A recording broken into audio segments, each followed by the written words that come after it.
Community involvement is really important because as these students are designing these products, they need to make products that people are going to be interested in. So whether students are engaging a mentor to help them develop their product so that it is a usable product, or they're doing surveys of people in the community to learn about the usefulness of their product, they need to think beyond their classroom. Teachers can guide students in the process of finding a mentor. We talk about how to communicate effectively in an email. You know, when you want a certain something from someone, how do you pose? You know, how do you frame it? Well, you introduce yourself. You tell a little bit about your project. You specify exactly what you'll need in terms of a time frame and how many meetings that would involve and what kind of work that would include. You know, you finish by thanking them and reminding them of the value of your work, hoping that you will hear from them in a certain way by a certain time to set that communication up so it has the best chance of being successful. One of my mentors that I reached out to, the company is called Parley, and they're about like saving the oceans and medical waste and such like that.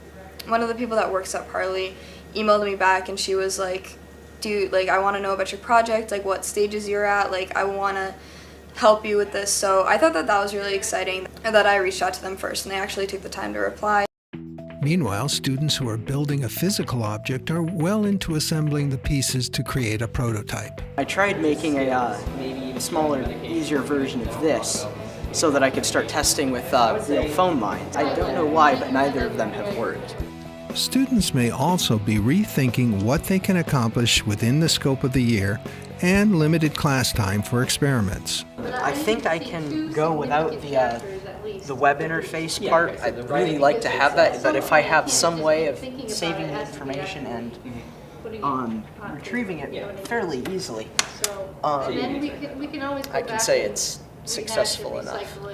We'll also spend a period or two specifically on the design process because many of them do have physical objects that they are innovating. So there's a prototyping phase and there are different design iterations and making modifications to your design based on your data you're collecting through your testing. My product is the Safe Vest. It's a modified running vest that sort of has GPS and cellular capabilities, so if a runner is lost or attacked by other human threats, they can just contact emergency authorities at the push of a button. I have some experience in app development and coding from past expo experiences, like I took research design and development when I was a sophomore. It's like making the product, basically. It's going to be a major chunk of my process. As students run into issues with their prototypes, their mentors can offer useful fixes. So you're going to sell them a little kit that has, I don't know, what's your best treatment? Isopropyl and ethanol? Is it just isopropyl? It looked just isopropyl, but that confuses me because like the first trial that we did, it didn't look like isopropyl worked at all. But I think that's going to be the most powerful part of your project. The pictures are what they are, one colony here, one colony there.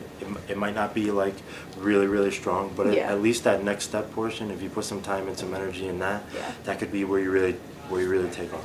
Okay.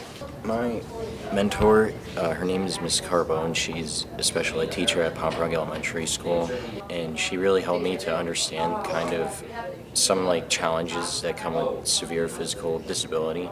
And she also showed me some of the technology that the students use. For example, they have like a modified computer mouse, which has like a wheel, and I got to see some of the students using it. As students design experiments or conduct surveys, they'll come to understand how important actual data is in convincing others of the efficacy of their ideas. A valuable entrepreneurial skill will be learning how to gather and present data or creatively manage community actions to promote one's idea. Would you consider keeping something like that in the office all the time? Yes, absolutely. If you could add another source, what would it be, sir? Yeah, that would it be. So my suggestion would be if the screen was limited, if we had to take off the whole month. Some students may find that they need to change direction again in order to accommodate the feedback from mentors or community. The star is always in there. You know what I mean? Yeah. Whereas if you have the test strip, that you have to be constantly testing it. I got some feedback on mine, and I kind of switched gears to say like it shouldn't be something that you're like ashamed to do. Everybody at like a party would be doing it, so it's like a straw. Now you're not hiding the fact that you're testing your drink because everybody at the party is going to be doing that. By keeping up with student-teacher conferences, teachers can be there for the students as they absorb mentor feedback and navigate how to make project changes. Because it's like a liability to them, people from that are in the community, to help you with this. Well, you really need to get a sense of the legal protocol, right? Because we didn't even know this, right? Before, when you started this, you didn't know that there were all these legalities with mentoring and training and all that. This is a major shift for you.